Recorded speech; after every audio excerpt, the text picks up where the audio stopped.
Ahoy friends! Ahoy everybody. Thank you so much for clicking on this video. That took some guts, and I respect that.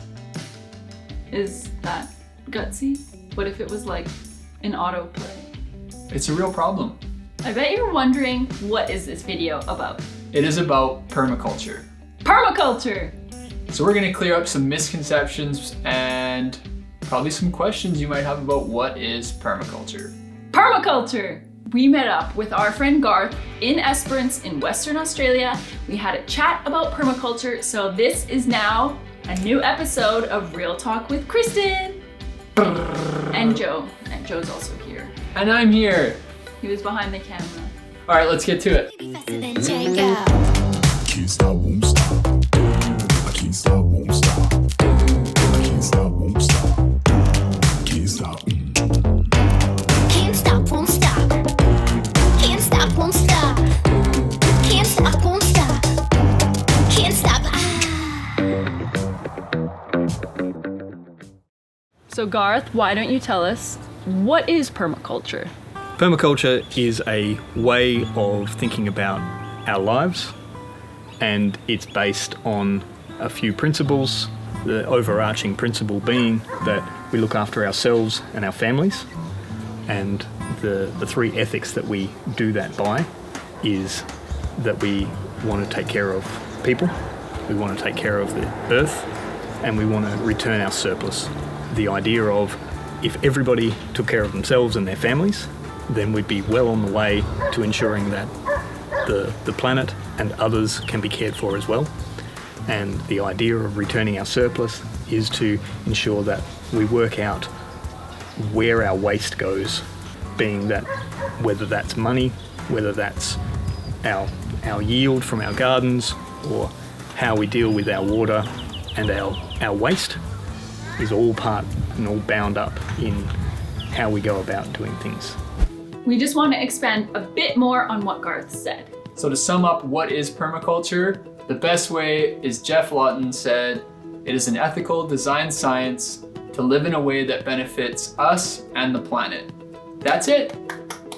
That's cool. If you don't think that's cool, then why are you even watching this video?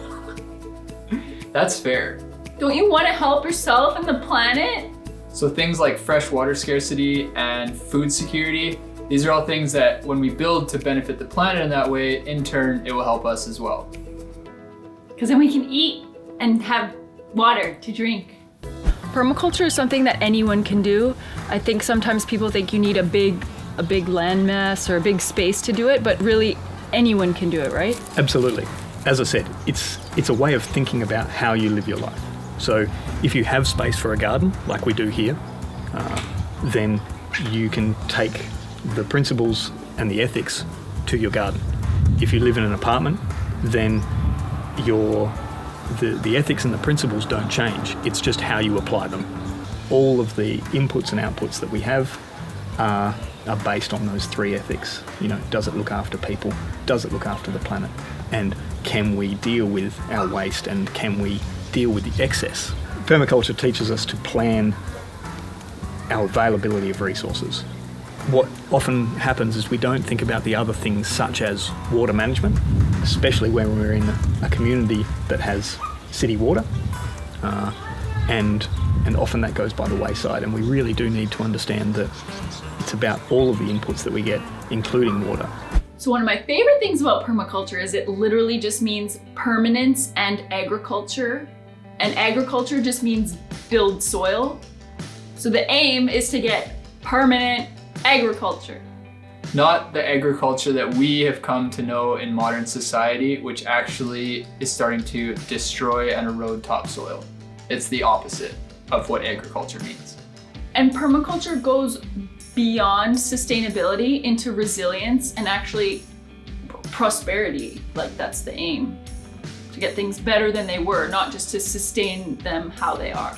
I want to know how you got started in permaculture. I suppose I fell down the rabbit hole like we all do at YouTube videos or internet in general, and I was looking for something that could explain, or at least guide me in how we go about living a better life. and living a regenerative life beyond the sustainability, because at the moment, how this planet is going, we don't really want to sustain it. We actually want to make it better. So Garth, in typical permaculture superhero fashion, has bought himself a farm that is basically a desert, and he's going to turn it into a lush, food-producing oasis? The idea behind that property is to rebuild the soil and actually potentially build it back better than what it ever was. In order to build soil, we need to utilise animals to move through the landscape like they once did and allow the soil to rebuild. The entire project is going to be much more aimed at showing what we can do on a larger scale, hopefully show people how much planned grazing and holistic management can improve the lands that we're on in order to build the carbon content up. For you, do you just feel like a social responsibility to do this? Is there something that drives you, or you just know it's good for the planet and you want to? Sure. I think you always want to grow something. You don't want to just have it for the sake of having it. You know, we need to live on this planet too. We're part of the system, and we are the cause of some of this destruction, but we're also the solution. And so, you know, Geoff Lawton always teaches us that the problem is the solution. If people are saying humans are the problem, then by that logic, humans are the solution. Chills. I bet you're wondering some ways that you can incorporate permaculture into your life. So using the principles, basically, this means things like generating your own power, Growing your own food, collecting and recycling rainwater, composting, no plastic. limiting waste. And you might have noticed a lot of those things we just mentioned don't require you to have some massive property where you grow a huge amount of food. A lot of those things you can do in an apartment, small garden. Do you have anything you would say to people who just kind of turn a blind eye and think, oh, well, we can't do anything, or my impact won't make a difference? What I come across is people who don't know what they can do to help. And I think permaculture is a really good way to start allowing us to think that we can do something. We can do something on a small scale or a large scale. And that can be from shopping at your local farmer's market, buying regenerative agricultural products so that they're not coming from massive monocultures and they're not coming from destructive land practices. Concentrated feed lots of the planet should go. And if that means that every person who eats meat eats a little less, then so be it. Because what that is an abomination of what we think food production is. We can do a lot better than what we are doing now.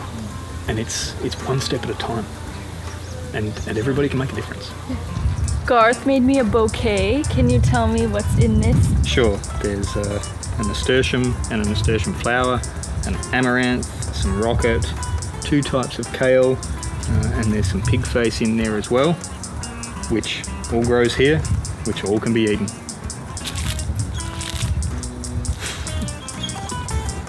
That is good. Garth, thank you for giving us a little crash course in permaculture. We're gonna put his Instagram and all the links and resources down below. If you like this video, toss it a thumbs up. If you didn't like it, well, you know, toss it a thumbs down and subscribe. We will see you next time. Hooray! Yay! I put it in my teeth.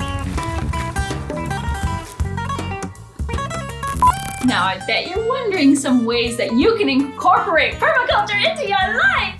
Oh, somewhere where we stayed in Margaret River and they were really into permaculture, she would put a plastic bucket in her shower. You, not you, but you, awareness. So you're showering and then water gets in there and then she would water her plants. Today we are joined by Grant. It's Garth, but that's okay. Hey!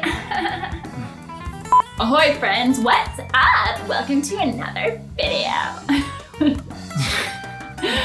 Ahoy for ranch. Straight from the ranch. Ahoy friends! Dirty permie? Dirty permie. Dirty permie's alright. We're joined by a dirty permie. It's about permaculture.